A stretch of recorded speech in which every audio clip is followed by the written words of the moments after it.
Now, coming to the new concept, that is how these budgets are allocated.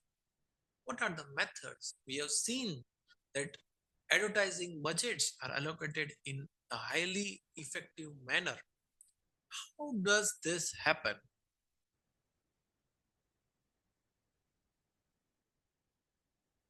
So, let's start with marginal analysis diagram. As you can see, the advertisement expense, the red line, is increasing. The advertisement expense the company does is increasing to the highest level. It is a straight up going line. Meanwhile, you can see that the gross margin, the green dotted line, is decreasing first, increasing, and meeting to the advertisement expenditure at one particular point of time. Whereas you can see the sales line, that is a blue line, it goes on decreasing first and slowly and gradually it increases. And the last, the blue line, you can see that the profit margin, it increases, it becomes highest at point A, and then it keeps on decreasing. So we need to keep in mind that when profits start falling and the sales become stagnant, the advertisement expenditure done by the company should be lowered down, should be should be lesser down to maintain the profit margin.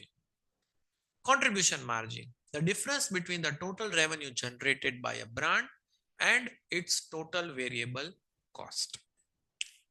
Marginal analysis, as advertising promotional expenditures increase, sales and gross margin also increase to a point, but then they level off. Profits are shown to be as result of the gross margin minus advertising expenditures.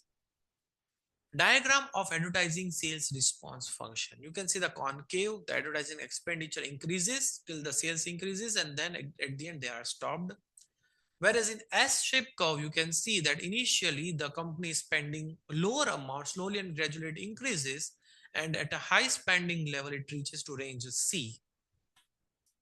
Concave downward function model. Budgeting under this model suggests that fewer advertising dollars may be needed to create optimal influence on sales. S-shaped curve. S-shaped curve response functions to the budget outlay, again measured in sales. Initial outlays of the advertising budget have little impact, as indicated by the initially flat sales curve in range A. Now coming to the methods of deciding advertising budget. So there are two type of methods, top down approach and bottom up approach. These budgets, top down approach, these budgets are essentially predetermined and have no true theoretical basis. Top down method includes the affordable method, arbitrary allocation, percentage of sales, competitive parity, and return on investment methods.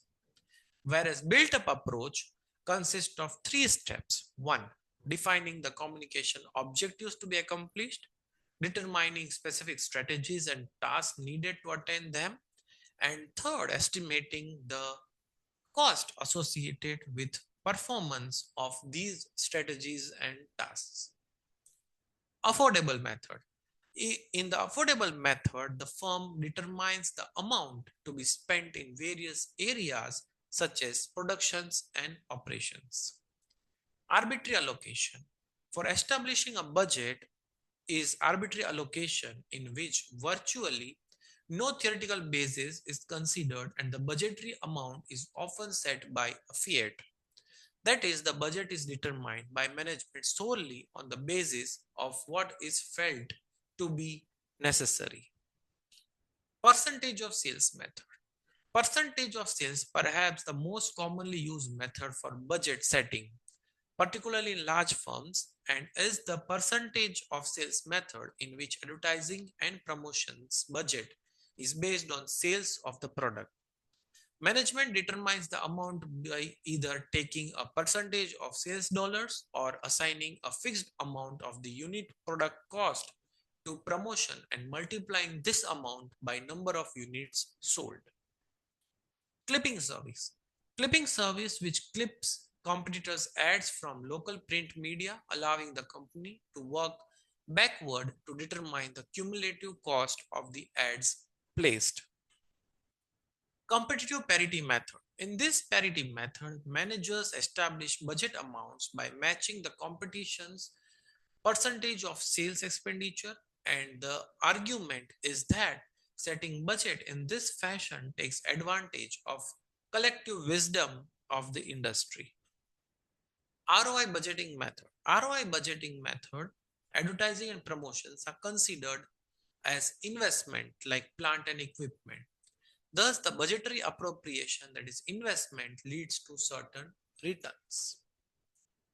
Objective and task method. So establish objective, create awareness of new product among 20% of target market, determine specific task, that is advertise on market area, television and a radio station and in major newspaper. Estimated cost associated with the task, that is television advertising 5,75,000, radio advertising 2,25,000 and newspaper advertising 1,75,000. This is how the sum of all these three becomes my advertising budget. It is important that objective setting and budgeting go hand in hand rather than sequentially. It is difficult to establish a budget without specific objective in mind, and setting objectives without regard to how much money is available makes no sense. Payout plan.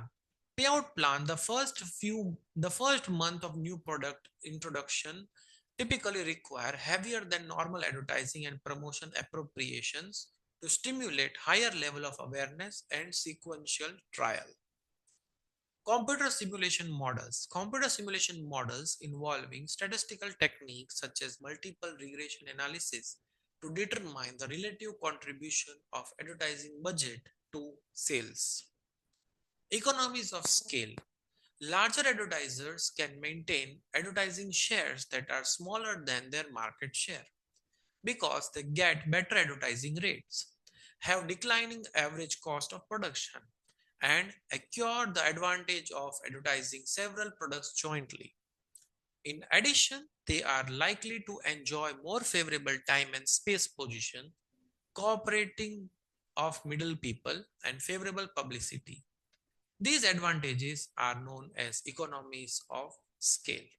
So with this, we end up with methods of advertising budget under integrated marketing communications subject.